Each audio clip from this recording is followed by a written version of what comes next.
Tuesday evening പുതിയ ചില തുടക്കങ്ങൾ കൊണ്ട് ഇന്നേറെ സ്പെഷ്യലായിട്ടുള്ള ഒരു ഈവനിങ് ആണ് ഞങ്ങൾക്ക്. ദിയമോളുടെ ഡാൻസ് ക്ലാസ്സിലെ ഫസ്റ്റ് ഡേ ആണിന്ന്. 4:30 ക്ലാസ് പറഞ്ഞിട്ടുള്ളത്. 4:50 ആയപ്പോഴേക്കും ഞങ്ങൾ അവിടെ എത്തി. അഡ്മിഷൻ കാര്യങ്ങളെല്ലാം വേഗത്തിൽ തന്നെ പൂർത്തിയാക്കി കൃത്യം 4:30 തന്നെ സ്റ്റുഡിയോ ഓപ്പണായി. ക്ലാസ്സിലേക്ക് കയറുന്ന മറ്റു കുട്ടികൾക്കൊപ്പം ദിയയും അകത്തേക്ക് കയറി. ആദ്യം കുറച്ച് വാമപ്പ് എക്സസൈസുകളാണ് ടീച്ചർ കാണിച്ചു കൊടുത്തത്. ടീച്ചർ കാണിച്ചതുപോലെ തന്നെ അതെല്ലാം അവൾ വളരെ ആക്റ്റീവായി തന്നെ ചെയ്യുന്നുണ്ടായിരുന്നു. മറ്റു കുട്ടികളെല്ലാം കുറച്ച് നേരത്തെ ജോയിൻ ചെയ്തതുകൊണ്ട് അവർക്കെല്ലാം സ്റ്റെപ്സ് കുറച്ചറിയാമായിരുന്നു. എങ്കിലും ടീച്ചറിനെ നോക്കി ദിയ അവളുടെ കുഞ്ഞു കൈകാലുകൾ കൊണ്ട് അവൾക്കാവുന്നത് പോലെ സ്റ്റെപ്സ് ചെയ്യുന്നത് കാണാൻ തന്നെ നല്ല രസമായിരുന്നു.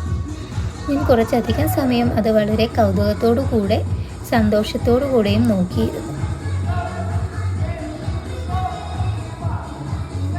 അവളുടെ ഡാൻസ് പഠിത്തം ഒരു സൈഡിൽ പുരോഗമിക്കുമ്പോൾ ഞാൻ എൻ്റെ ബാക്കി വർക്കുകളും കൂടെ അവിടെ ഇരുന്ന് ചെയ്തു തീർത്തു.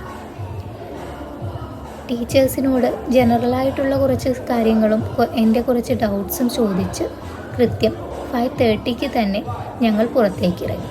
പുതിയൊരു ലോകം കണ്ട സന്തോഷത്തിൽ ഞങ്ങൾ രണ്ടുപേരും ഹാപ്പിയായി വീട്ടിലേക്ക്